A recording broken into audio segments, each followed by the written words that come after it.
Bismillahirrahmanirrahim.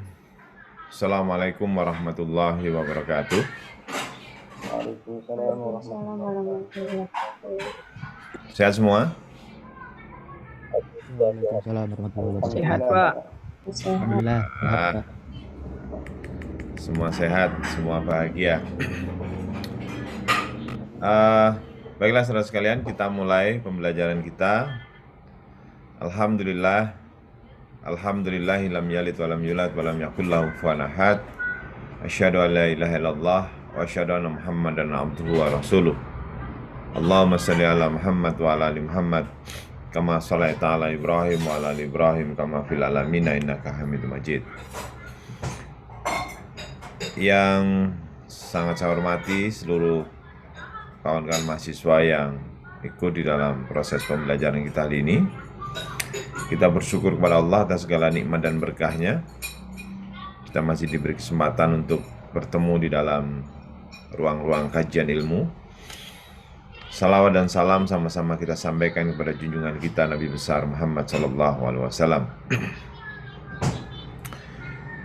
Kita akan memasuki pembelajaran sesi keempat hukum tindak pidana korupsi. Dan sebelum itu kita akan mulai dengan sedikit kajian dengan membaca 1-2 ayat atau mungkin hadis atau petuah-petuah para guru kita.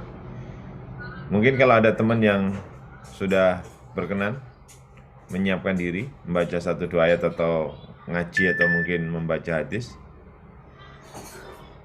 Kalau sudah ada.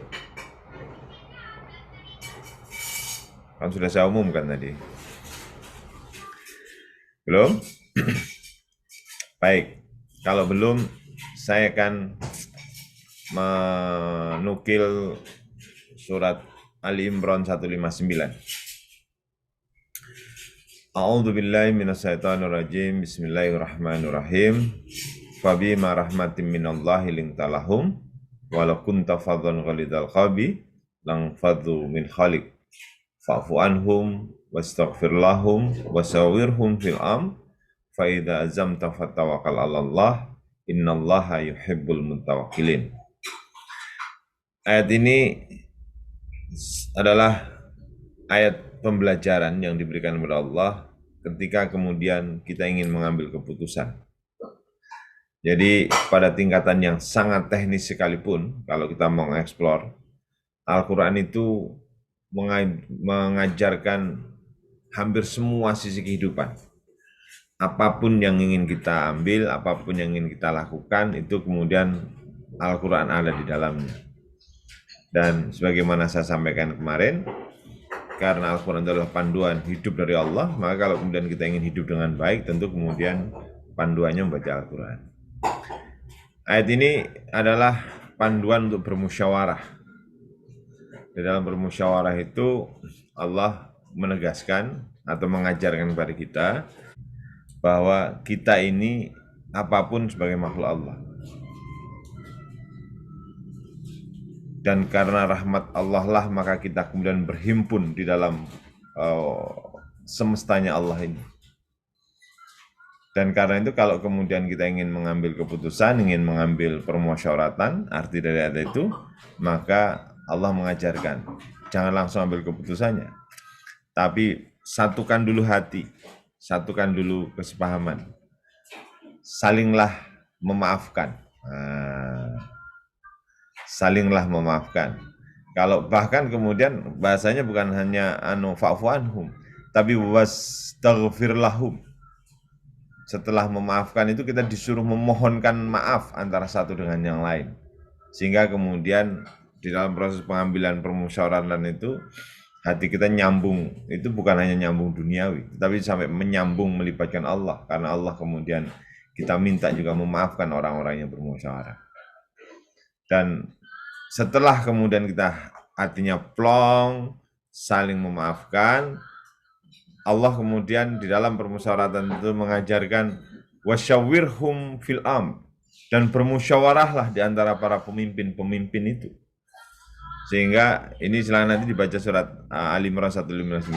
Sehingga di dalam permusyawaratan itu kalau kemudian di dalam Undang-Undang Dasar Negara Indonesia, termasuk di dalam Pancasila, sila keempat itu, kita diminta untuk bermusyawarah secara pemufakatan berdasarkan perwakilan-perwakilan itu sumbernya sumber Al-Quran. Jadi untuk bisa ngambil keputusan itu, Allah mengajarkan fa'fu anhum, saling bermaafkanlah dulu kalian. Sadarlah bahwa ini kalian itu urusan apapun tidak ada lepasnya dengan hubungan dengan Allah. Fa'fu anhum wastaghfir lahum, salinglah memohonkanlah maaf kepada orang-orang yang akan kalian diajak musyawarah. Kemudian wasyawirhum fil amr, bermusyawarah di antara para pemimpin. Tidak bisa semuanya. Nah, baru kemudian yang terakhir, kalau kemudian sudah bermusyawarah di antara pemimpin itu mentok, fa idza azamta fatawakkal 'alallah, innallaha yuhibbul mutawakkilin. Dan kalau semua sudah dilakukan, ya sudah, gimana lagi? Kalau toh mentok, maka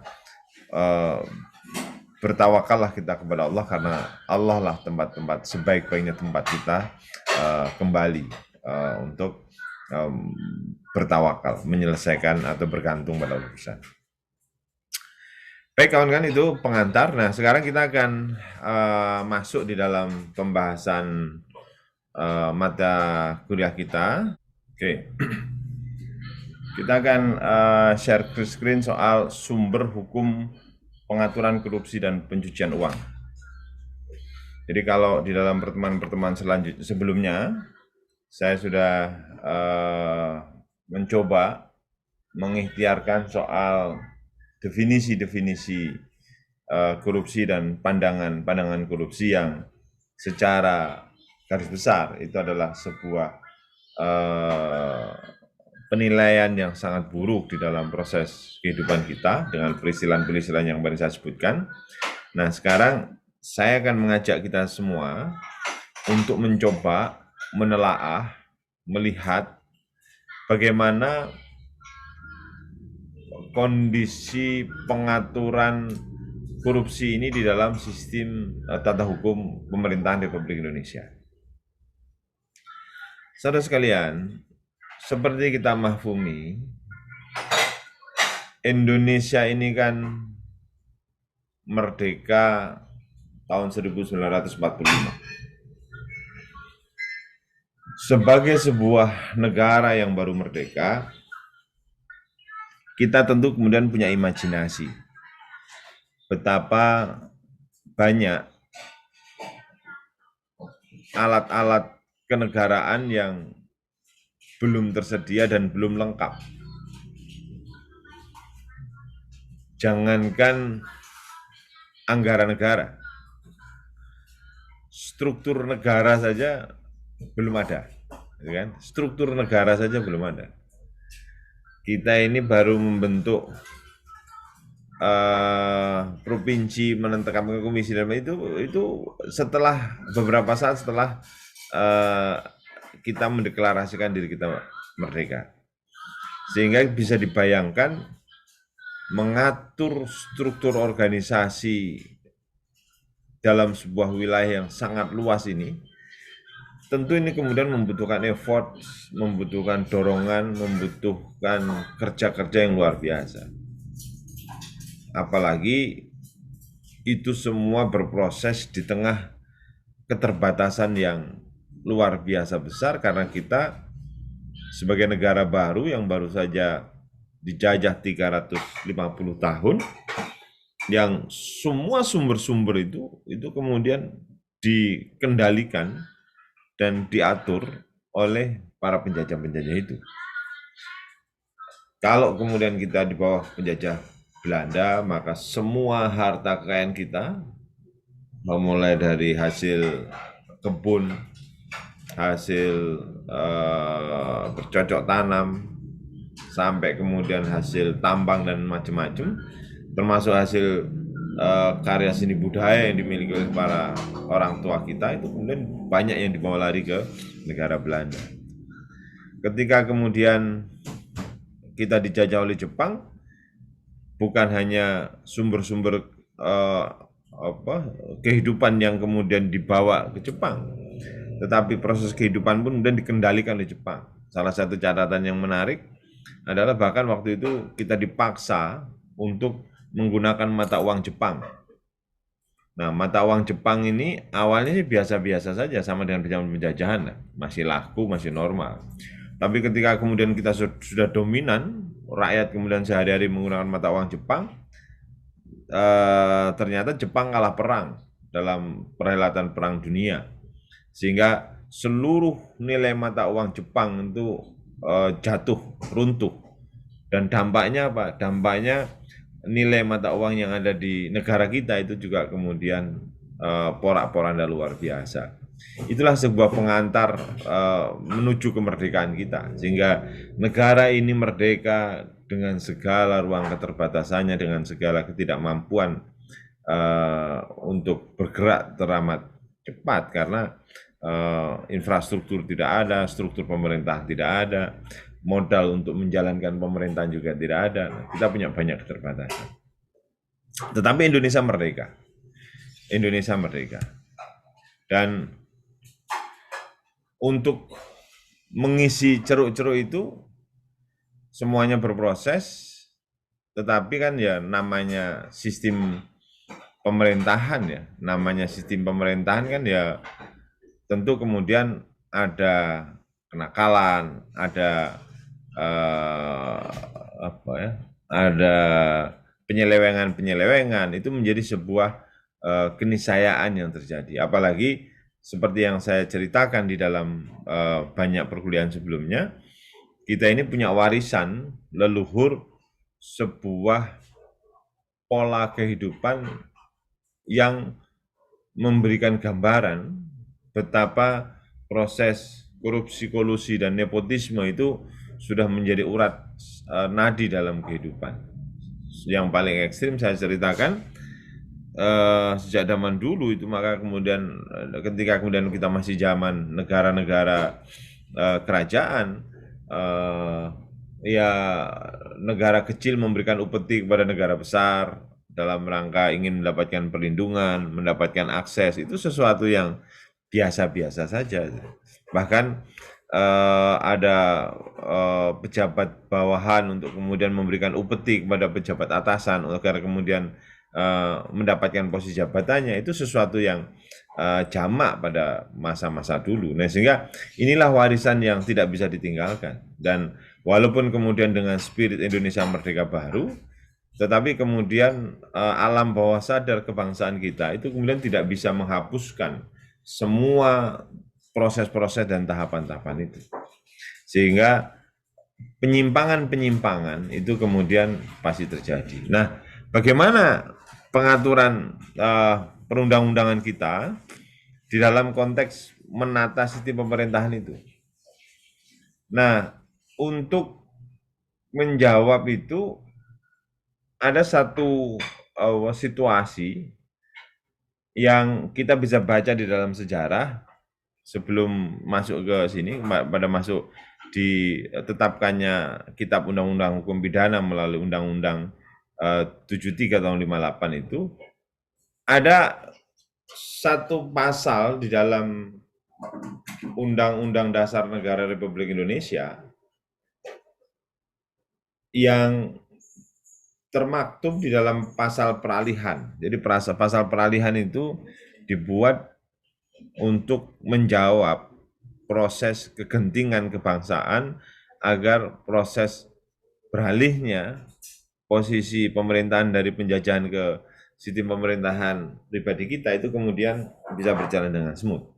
Nah, Undang-Undang Dasar sebagai way of life atau sebagai payung dari semua sumber hukum kita, itu di dalam pasal peralihan pasal 2 itu menyebutkan segala badan negara dan peraturan yang ada masih langsung berlaku selama belum diadakan yang baru menurut Undang-Undang Dasar ini. Sehingga saudara sekalian,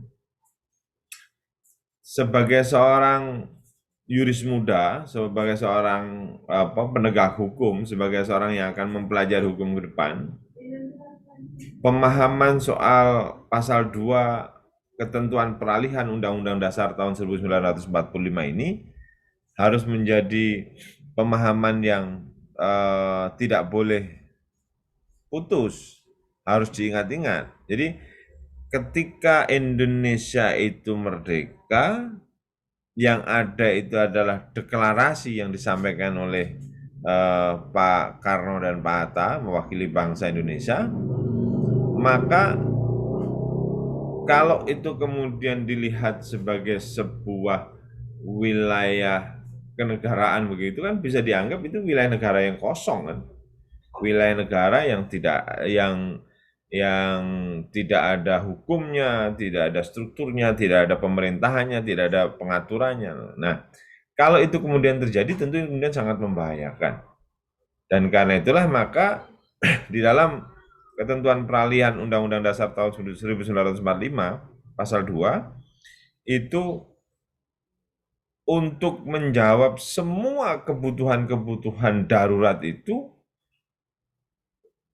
negara melalui konstitusi negaranya itu menetapkan bahwa segala badan negara, ya, artinya badan negara termasuk badan negara yang dibentuk oleh Belanda. Jadi segala badan negara dan peraturan yang berlaku. Artinya peraturan-peraturan kehidupan masyarakat yang berlaku, kalau sebelumnya itu menggunakan aturan-aturan ketentuan-ketentuan Belanda, kalau misalkan penetapan waris itu kemudian juga bisa juga menggunakan hukum waris atau hukum agama atau hukum wage book begitu, maka semua ketentuan itu diakui oleh negara. Inilah saya kira sebuah pembelajaran hukum yang bagus untuk menjawab bahwa tidak boleh ada kekosongan hukum. Tidak boleh ada kekosongan hukum. Dan karena itu negara menetapkan ini. Dan karena negara menetapkan ini maka semua badan negara itu kan ya misalkan yang sangat terkenal kalau mau diskusi misalkan soal bank. Kan juga perlu ada bank negara kan, maka kemudian ditatalah berlakunya bank negara. Tentara nasional dengan apapun namanya pada saat itu, maka kemudian keberadaannya diakui. Termasuk di dalamnya adalah undang-undang.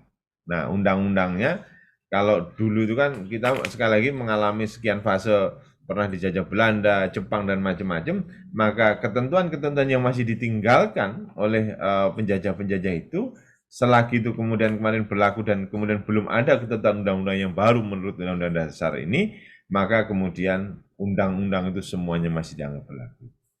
Memang kemudian harapannya tentu ada perubahan, tapi kan setidaknya ini yang terjadi. Dan untuk menegaskan itu, seperti tadi saya sampaikan,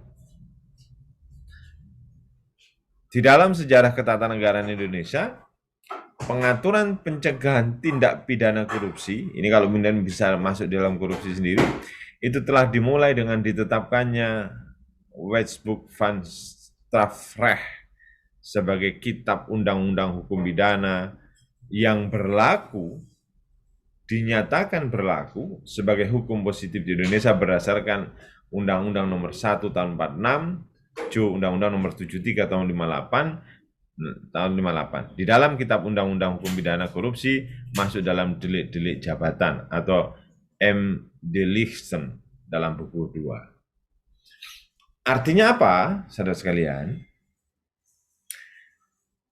Dalam kerangka penegakan hukum tindak pidana korupsi, payung pertama yang kita miliki sebagai sebuah payung penegakan hukum itu adalah ketetapan agar tidak terjadinya kekosongan undang-undang dengan mengacu pada pasal 2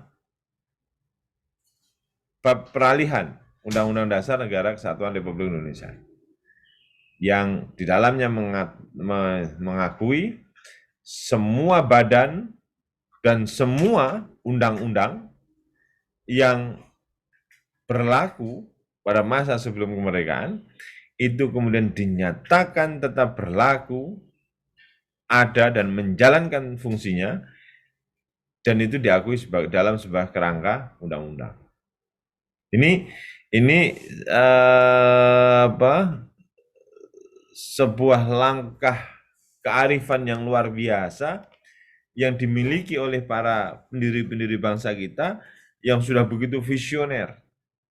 Beliau-beliau sudah memikirkan bukan hanya soal deklarasinya saja, deklarasi kemerdekaannya saja, tetapi kemudian bagaimana setelah kemerdekaan itu semua piranti-piranti kebutuhan kebangsaannya itu kemudian terpenuhi, termasuk kebutuhan bangsa dan negara. Nah, jadi undang-undang pertama adalah pengakuan soal keberadaan undang-undang, termasuk undang-undang zaman Belanda yang kemudian masih berlaku dan belum ada undang-undang baru itu diakui.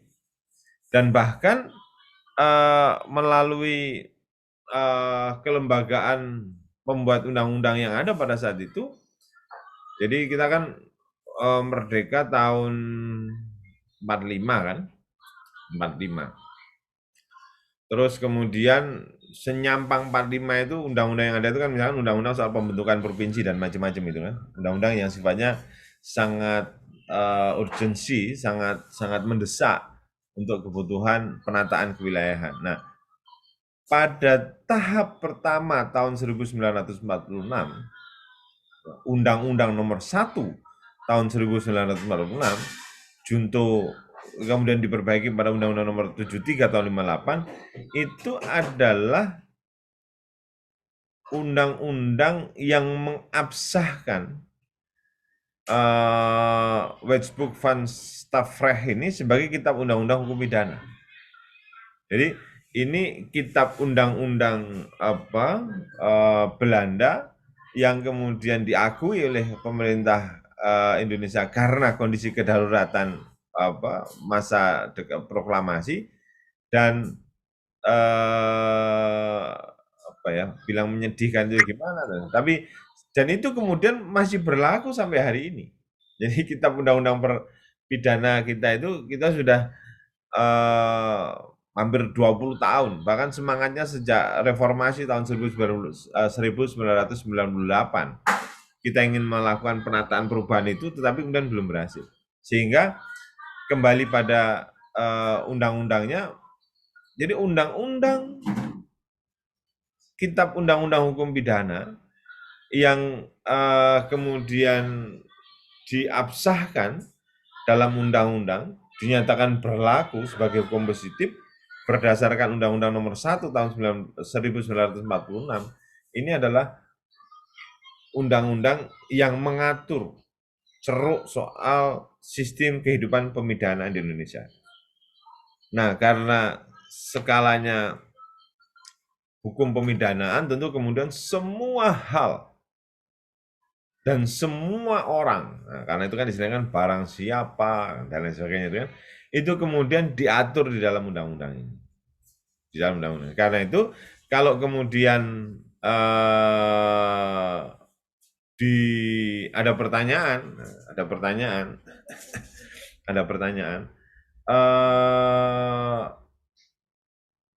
undang-undang apa yang digunakan sebagai produk perundang-undangan untuk mengatur tindak pidana korupsi yang pertama di Indonesia, maka bisa disebutkan bahwa WVS, Wetboek van Staffrecht, atau kitab undang-undang hukum pidana, inilah kitab undang-undang yang kita miliki sebagai pintu dasar untuk melakukan tindak pencegahan tindak pidana korupsi. Jadi ini dan ini kawan-kawan tentu saya kira sudah paham, karena kita ini sebagaimana saya sampaikan di awal, tindak pidana korupsi adalah tindak pidana yang khusus, tindak pidana yang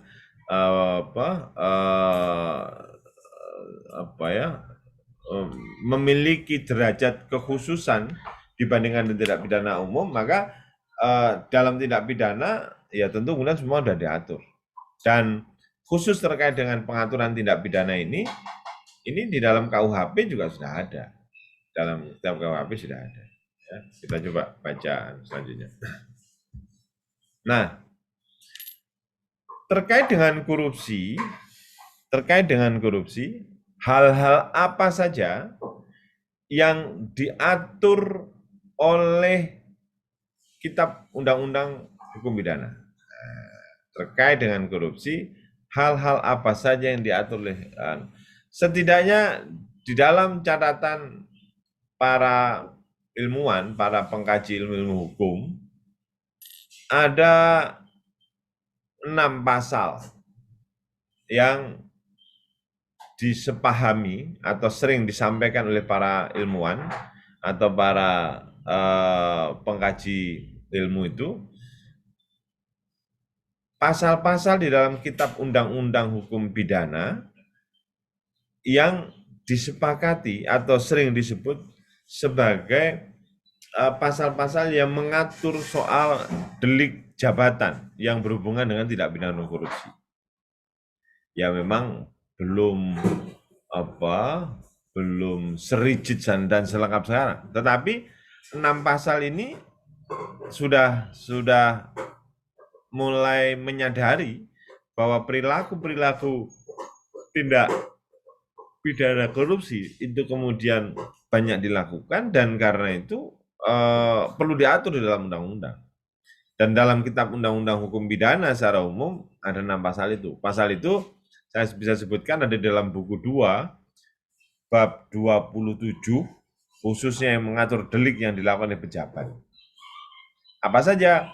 Pasal 415 misalkan KUHP tentang penggelapan oleh pejabat.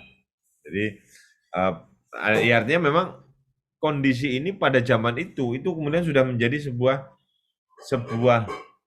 perilaku yang dilakukan oleh banyak pihak, banyak orang, dan karena itu diperlukan pengaturannya. Kemudian pasal 416 KUHP tentang pemalsuan buku oleh pejabat. Jadi penggelapan, pemalsuan buku apa banyak. Misalkan kan yang paling menjadi salah satu problem utama kan misalkan soal buku pencatatan tanah itu kan, atau letter C di zaman dulu kan. Jadi letter C itu kan sebuah buku besar yang dimiliki oleh sebuah desa untuk mengatur wilayah desa itu, kemudian ini kepemilikannya bagaimana. Itu masuk dalam buku letter C. Nah, orang-orang yang punya akses untuk mengendalikan buku letter C itu biasanya Pak Cari ya di desa-desa ini zaman dulu ya.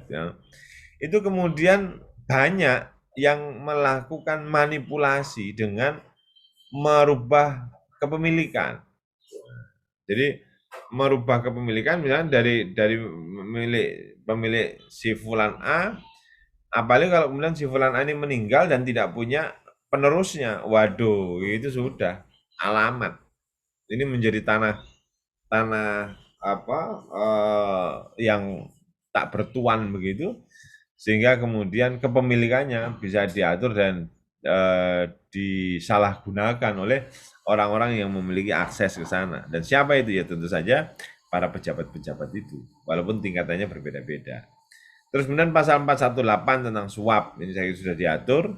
Terus kemudian 423, 425, 435 itu tentang menguntungkan diri sendiri secara tidak sah.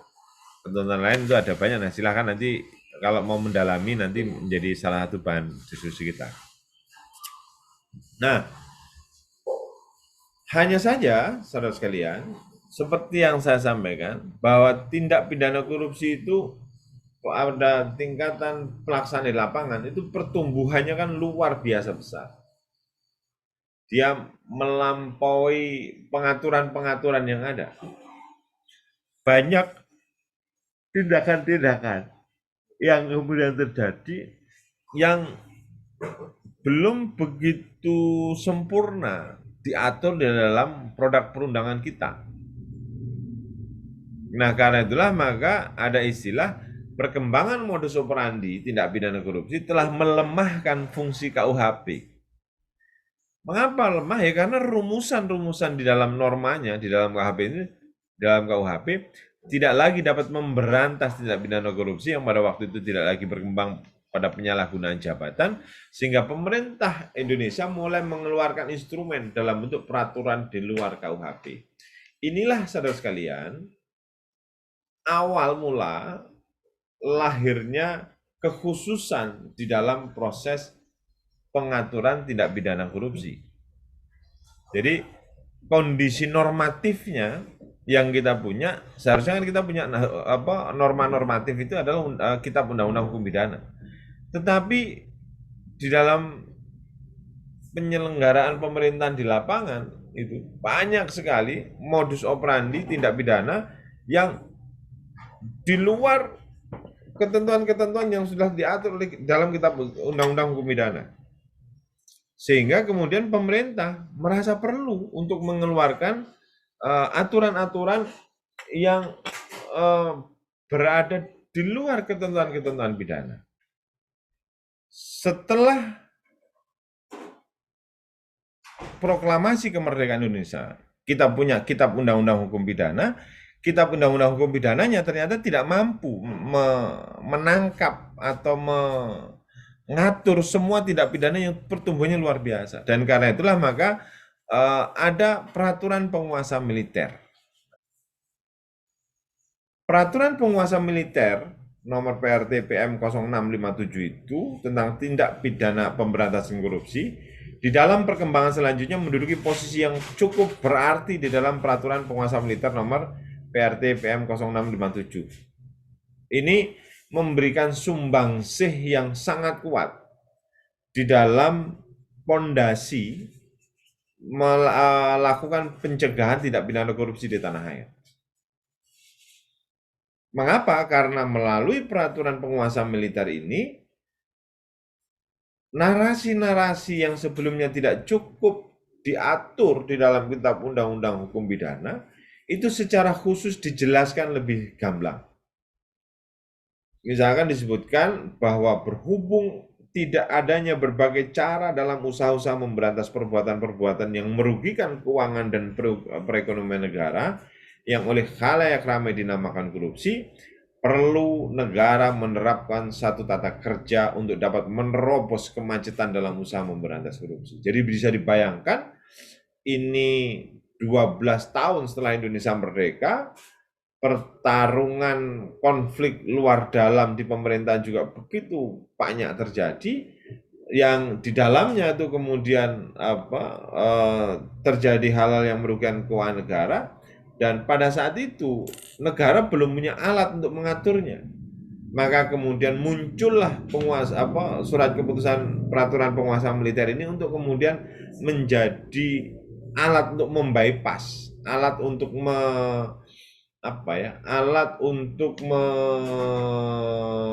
menjawab semua kebutuhan yang secara norma itu kemudian tidak bisa dijawab oleh kitab undang-undang hukum pidana. Nah, mengapa kemudian aturannya itu kemudian dengan menggunakan peraturan penguasa militer, kok bukan kemudian undang-undang atau bukan peraturan presiden? Nah, memang pada saat itu, saudara sekalian, saya ingatkan saja, itu kondisi kedaruratan masih sangat kental. Jadi ada kecenderungan, ini kecenderungan ya, ada kecenderungan sistem pemerintahan negara menjadi sistem pemerintahan yang terfokus atau terpimpin semuanya kepada presiden waktu itu, Pak Karno. Bahkan kita mengenal ada istilah dan memang itu kemudian dinisbahkan di dalam undang-undang dasar kita. Undang-undang dasar negara kita kan pasal 10 itu di dalam undang-undang dasar 45 yang pertama sebelum diamandemen itu kan berbunyi begini. Presiden memegang kekuasaan tertinggi, ya, tepatnya presiden memegang kekuasaan yang tertinggi atas angkatan darat, angkatan laut, dan angkatan udara. Sehingga kalau dalam konstruksi kedaruratan, situasinya perang, yang memegang kendali semuanya adalah presiden. Dan dalam undang-undang keadaan bahaya itu, presiden sebagai penguasa militer itu bisa mengeluarkan peraturan penguasa militer. Dan peraturan penguasa militer nomor 06 tahun 57 itu berisi tentang pemberantasan korupsi. Jadi ini sejarahnya yang harus teman-teman paham, ya. Sejarahnya harus teman-teman. Mengapa kok kemudian ada peraturan penguasa militer yang mengatur soal tindak pidana korupsi, ya. Terus kemudian Undang-Undang nomor 24 PRP 60 yang tadi saya sebutkan sebagai undang-undang pertama yang mengatur soal korupsi itu, yang mengadop dari semua peraturan penguasa militer itu kan undang-undang nomor 24 tahun 60 kan.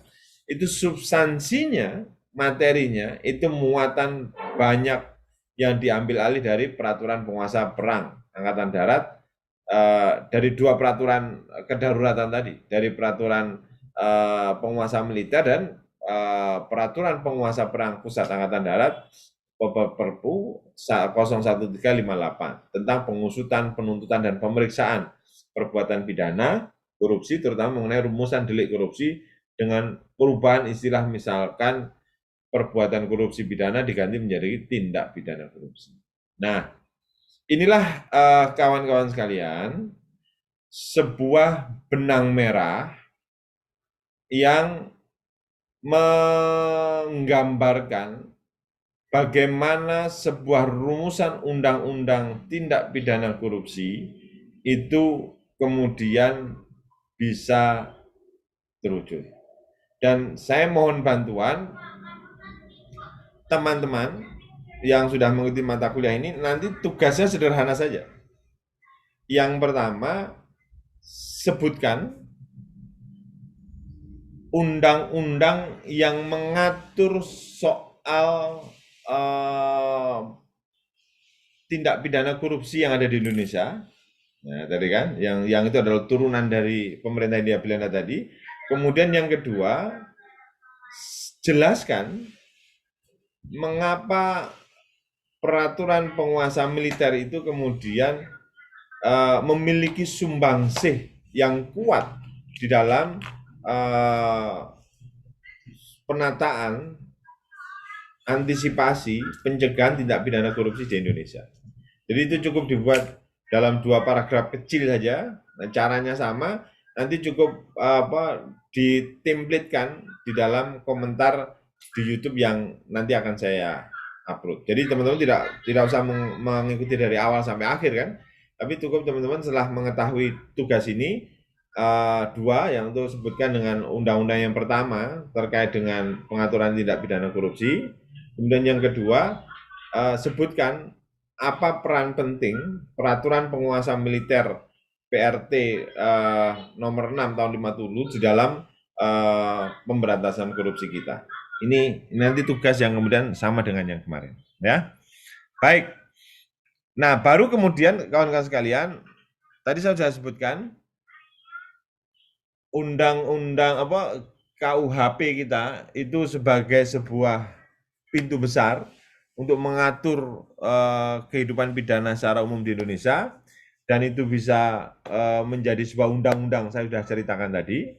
Terus kemudian, tetapi itu kemudian tidak bisa menjawab, ada peraturan kedaruratan, 2 peraturan kedaruratan yang tadi saya sebut, dan itu kemudian sudah diadop di dalam Undang-Undang nomor 24 tahun 60, yang itu sebenarnya substansi materinya itu banyak diambil alih oleh dari peraturan darurat tadi. Jadi Undang-Undang nomor 24 tahun 60 itu penegasan saja, karena memang Undang-Undang kedaruratan ini kan sesuai dengan Undang-Undang keadaan bahaya, ini hanya berlaku selama 2 tahun. Agar ini kemudian bisa berlaku permanen, maka ditetapkan atau dikukuhkan melalui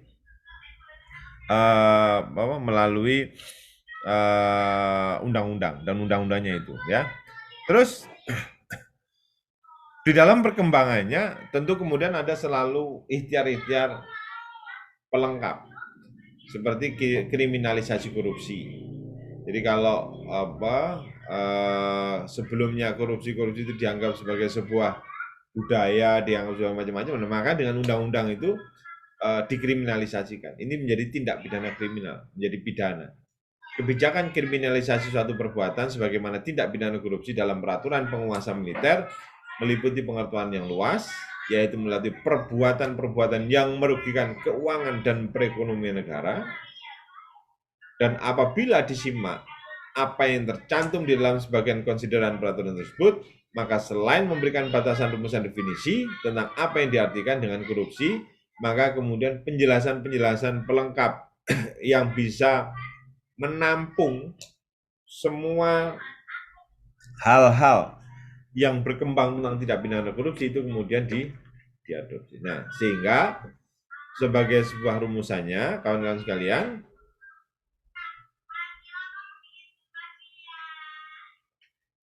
tindak pidana korupsi ini memang pengaturan dasarnya KUHP normatif. Kemudian menjadi khusus karena banyak hal yang tidak bisa diatur melalui KUHP, muncullah berbagai undang-undang termasuk undang-undang tentang pemberantasan korupsi tahun 60 tadi kan, PRP 24 tahun 60 itu adalah undang-undang pertama pengaturan korupsi. Tetapi ini pun juga kemudian masih banyak berkembang, maka pada tahun 71 kita juga punya undang-undang baru tentang tindak pidana korupsi. Dan itu terus tidak bisa menyelesaikan masalah, buktinya kemudian tindak pidana korupsi terus berlangsung. Puncaknya ada tuntutan reformasi tahun 98, sehingga agenda reformasi 98 itu salah satunya adalah pemberantasan tindak pidana korupsi dan KKN, kolusi, korupsi, dan nepotisme. Maka muncul lagi undang-undang tindak pidana korupsi di tahun 99, dan itu kemudian juga disempurnakan lagi pada tahun 2001. Nah, apa arti penyempurnaan undang-undang itu? Penyempurnaan narasi undang-undang tentang tindak pidana korupsi itu dalam rangka menjawab semua delik-delik kebaruan yang selalu muncul di dalam konteks penanganan korupsi di negara kita. Karena korupsi kalau pada tahap-tahap awal itu kemudian hanya dilihat dalam perspektif penyalahgunaan wewenang oleh para pejabat-pejabat penguasa negara, tetapi korupsi di dalam masa kekinian itu kemudian juga melibatkan banyak sektor dan banyak faktor.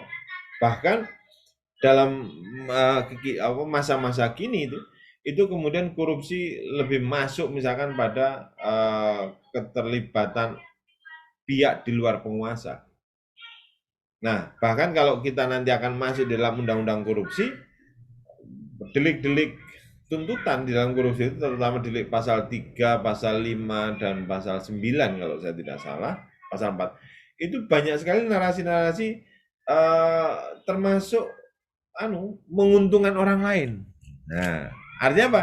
Ya kalau menguntungkan orang lain berarti dengan jabatannya, dengan kekuasaan yang dimiliki, itu kemudian turut serta memberikan sumbangsih agar orang lain melakukan tindak pidana korupsi. Dan itu kemudian di dalam undang-undang tindak pidana korupsi kita itu kemudian masuk sebagai sebuah delik yang kemudian tidak boleh dilakukan oleh aparatur negara. Nah, inilah saya kira beberapa perkembangan.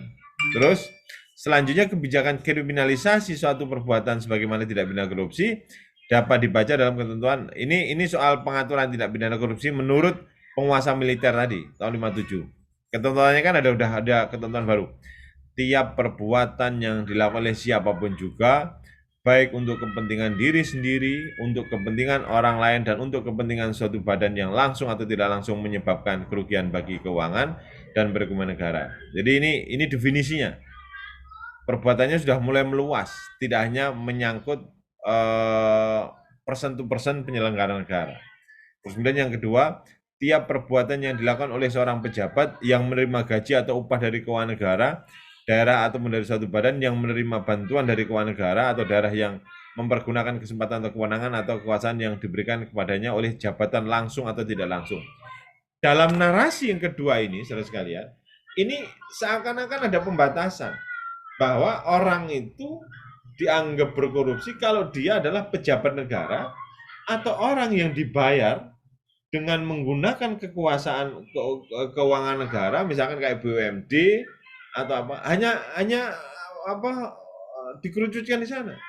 Nah, kalau itu kemudian dilihat dalam perspektif kekinian yang tadi saya sebutkan, maka hari ini orang kemudian sudah bisa melihat bersama bahwa kegiatan turut serta pun itu kemudian menjadi delik yang tidak boleh dilakukan, sehingga itu kemudian masuk di dalam materi-materi tuntutan pidana. Dan ini yang kemudian tidak boleh dilakukan oleh banyak pihak. Ya. Jadi kalau pengaturan di dalam peraturan penguasa militer sudah menarasikan ini, dan ini narasi ini sudah jauh lebih kuat dibandingkan dengan narasi di dalam Kitab Undang-Undang Hukum Pidana. Jadi kalau ibarat satu kurva peningkatan begitu, saudara sekalian, saudara bisa lihat betapa selalu ada tren perbaikan dari Kitab Undang-Undang Hukum Pidana, kemudian Peraturan Penguasa Militer tahun 57, kemudian masuk di dalam Undang-Undang 24 tahun 61 tadi, terus kemudian masuk lagi Undang-Undang korupsi tahun 71. Begitu seterusnya sampai kemudian Undang-Undang korupsi tahun 2001. Selalu ada perbaikan narasi, selalu ada penguatan narasi-narasi baru untuk menjawab berbagai delik-delik atau kemudian berbagai modus-modus baru, modus-modus operandi baru yang kemudian terjadi dalam tindak pidana korupsi. Sehingga ini yang kawan-kawan bisa menjadi pembelajaran. Peraturan penguasa militer Angkatan Darat ini memuat substansi yang lebih memadai. Nah, ini masih soal narasi, Bahkan ada juga yang kemudian beberapa jalan keluar agar tindak pidananya itu kemudian bisa terjauh dengan baik. Penekanan tidak korupsi dalam undang-undang di Indonesia. Undang-Undang nomor 24 tahun 60 dan Keputusan Presiden 228 tahun 67 tentang tindak pidana korupsi adalah penegasan dari peraturan. Nah, ini tadi saya sudah jelaskan. Jadi Undang-Undang 60 ini adalah undang-undang pertama tentang tindak pidana korupsi. Ini adalah penegasan dari pengaturan tindak pidana korupsi yang sebelumnya diatur oleh Angkatan Perang. Undang-Undang nomor 3 tahun 71 tentang pemberantasan tindak pidana korupsi adalah pengembangan Undang-Undang 24 tahun 60 yang ini tadi, yang pertama. Terus Undang-Undang nomor 31 99 junto atau diperbaiki disempurnakan Undang-Undang 20 tahun 2001 ini memperbaiki dari naskah Undang-Undang korupsi tahun sebelumnya. Nah, sehingga kawan-kawan sekalian saya bisa narasikan ketika kemudian kawan-kawan akan mempelajari soal urutan hukum pengaturan tindak pidana korupsi, itu ada kesinambungan dari mulai ketika Indonesia merdeka, tidak ada kekosongan hukum, baca pasal peralihan, bagian peralihan pasal 2, yang menyatakan bahwa semua badan dan peraturan yang pernah berlaku itu dianggap berlaku sebelum ada peraturan baru, sehingga tidak ada kekosongan hukum. Nah, kemudian lebih kuat lagi KUHP mengambil dari kitab undang-undang yang berlaku pada zaman Belanda, itu menguatkan lagi.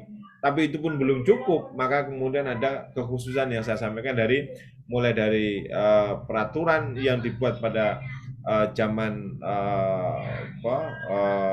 darurat militer, sampai kemudian muncul undang-undang tahun 2004 tahun 60, muncul berkembang undang-undang 3 nomor 71, selanjutnya berkembang lagi menjadi undang-undang 31 tahun 99, sampai hari ini kita juga punya undang-undang yang terbaru tentang korupsi, yaitu undang-undang tahun 20 tahun 2001.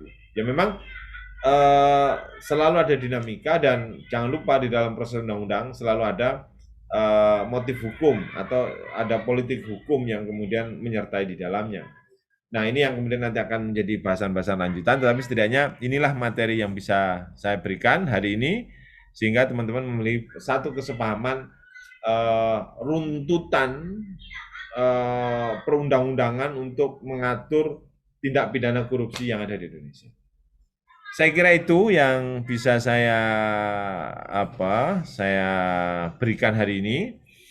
Nah, mungkin saya memberikan kesempatan mungkin kalau ada teman-teman yang ingin bertanya, ingin menyampaikan pendapat, atau mungkin ingin mengkoreksi, atau ingin melakukan hal-hal yang lain. Saya berikan kesempatan. Saya Pak mau tanya Pak. Iya, silakan. Eh, Assalamualaikum warahmatullahi wabarakatuh. Salam warahmatullahi wabarakatuh. Setelah saya menyimak paparan yang bagus dari Bapak, undang-undangan yang berkaitan dengan tentang KPK, korupsi Pak, itu kan banyak sekali Pak ya peraturan perundang-undangan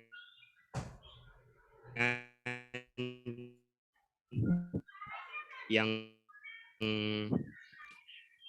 berkaitan pertanyaan Pak, atau yang bikin bingung itu kenapa dari sekian banyak peraturan perundang-undangan tapi semakin ke depan korupsi itu semakin merajalela ataupun tidak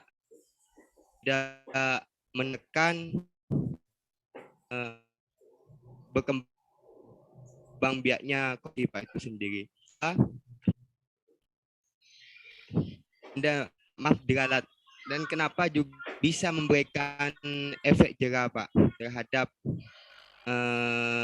calon-calon korupsi itu sendiri, calon-calon koruptor itu sendiri Pak, setelah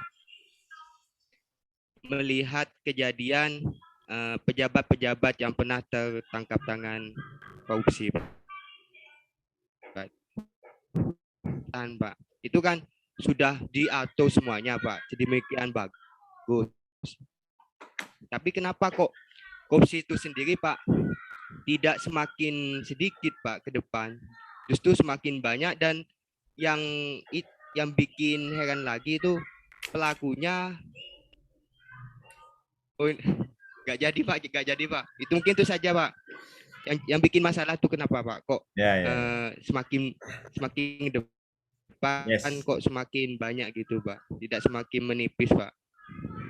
Ya. Saya sudah ditangkap pertanyaannya. Makasih Mas Bukhari.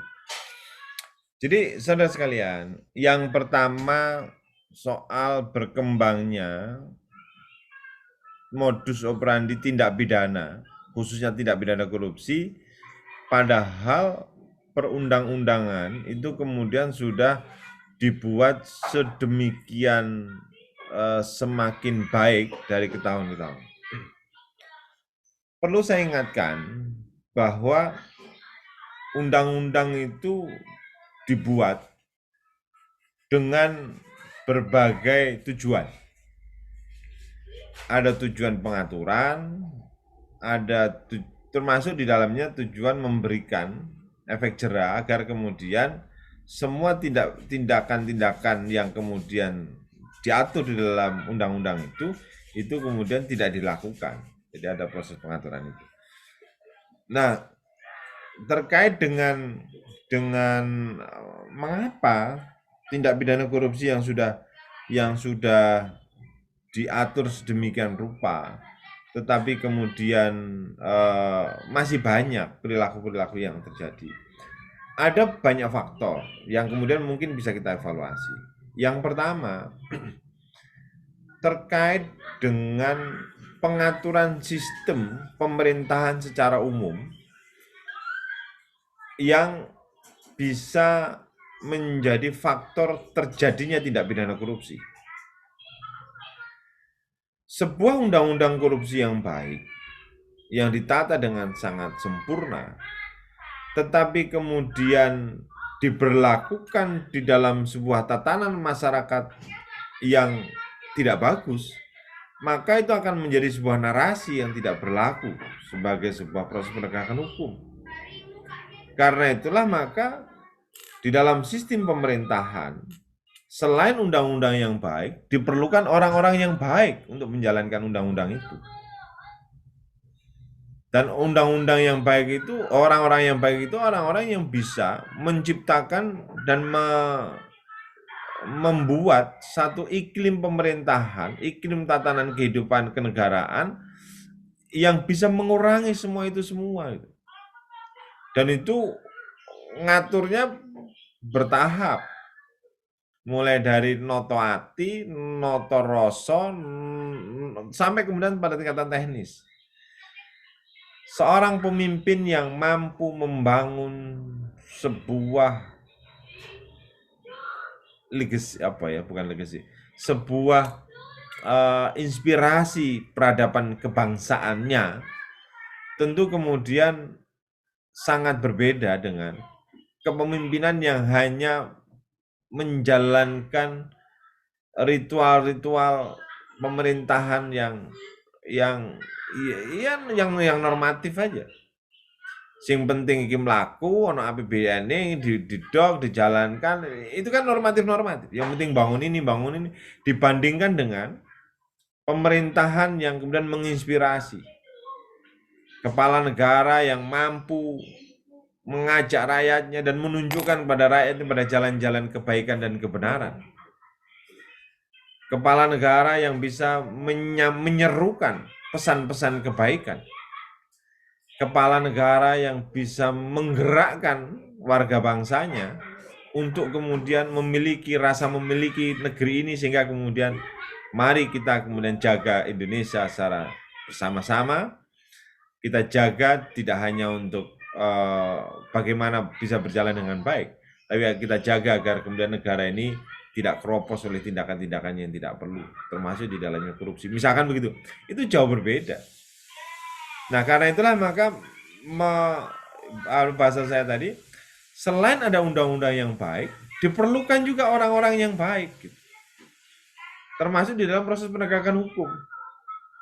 Hukum ini misalkan ya, kita ini punya undang-undang lalu lintas. Ini saya bukan menghindar ya. Nanti kalau saya bisa begitu ke situ terus, nanti saya takutnya sangat politis. Misalkan kita punya undang-undang lalu lintas yang sangat baik sekalipun, tetapi ketika proses penegakan lalu lintasnya tidak dilakukan dengan baik, kita bisa membayangkan orang pasti kemudian menggampangkan, orang kemudian melanggar dari yang kecil sampai kemudian yang besar. Tapi berbeda misalkan kalau kemudian di dalam sistem pemerintahan itu diatur sedemikian rupa, melanggar sedikit saja kemudian langsung ada efek jerahnya, dan itu kemudian ditata dengan baik, dan pelaku-pelaku penegak keadilannya itu mampu menunjukkan kepada publik juga bagaimana dia bisa menginspirasi agar lalu lintas itu kemudian berjalan dengan baik. Itu berbeda, pasti berbeda. Nah, karena itulah senyampang. Kalau dari undang-undang kan tadi saya sudah sampaikan, ini ada peningkatan yang terus-menerus yang dilakukan dengan adanya pembaruan undang-undang. Tetapi itu pun tidak cukup. Undang-undang yang baik itu harus dijalankan oleh orang-orang yang baik. Siapa orang-orang yang baik? Orang-orang yang kita percaya menjadi pengampu negeri ini, menjadi pemimpin-pemimpin bangsa kita. Dan karena itulah maka dalam konteks berbangsa dan bernegara, karena ini sebenarnya bisa saya sampaikan ketika di hukum ilmu negara atau mungkin di ilmu negara, kita ini kan sebagai warga bangsa, karena kita ini bermusyawarah mufakat dan berdasarkan perwakilan, kita kan memilih orang sebagai pemimpin, memilih presiden, memilih DPR, memilih orang-orang yang kemudian kita percaya untuk menata negeri ini. Dan karena itulah kalau memilih orang-orang itu mulai sekarang harus dengan sebuah kesadaran. Jangan milih sembarangan. Karena orang-orang itu yang kita percaya menegakkan hukum kita. Karena hukum sebaik apapun kalau kemudian tidak ditangani oleh orang yang baik juga, maka itu kemudian sama akan menjadi sebuah naskah-naskah baik yang kemudian tidak dijalankan oleh orang-orang yang baik. Dan itu tidak bisa jalan juga. Artinya masih ada jalan panjang yang harus kita diskusikan dalam proses pemberantasan korupsi. Tapi pertanyaan Mas Bukhari sudah sangat keren. Terima kasih pertanyaannya, yang mungkin tidak cukup kita jawab dalam satu sesi ini, tapi akan menjadi bahan evaluasi kita dan penguatan kita untuk menjadi inspirasi pembelajaran tindak pidana korupsi pada yang akan datang. Terima kasih Mas Bukhari ya, keren pertanyaannya. Dan karena sudah 9.36, rekan sekalian, saya sudah melebihi waktu yang sudah diberikan. Saya mau izin dulu. Nanti akan saya upload rangkaian materi bagi teman-teman yang ingin mendalami lagi. Ingat ada tugas tadi ya, tugasnya sederhana. Bagi yang sudah mengikuti dengan baik, ada 2 tugas tadi, yaitu membuat catatan sederhana soal undang-undang pertama yang digunakan untuk mengatur tindak pidana korupsi. Kemudian yang kedua, mengapa peraturan perundangan penguasa militer dalam kondisi darurat itu kemudian memiliki peran sumbangsi yang sangat besar di dalam proses pengaturan pencegahan tindak pidana korupsi. Saya kira gitu. Terima kasih kepada kawan-kawan terutama yang sudah on cam, Mas Alhad, Mas Bukhari, Mas Mukhlis. Saya apresiasi banget.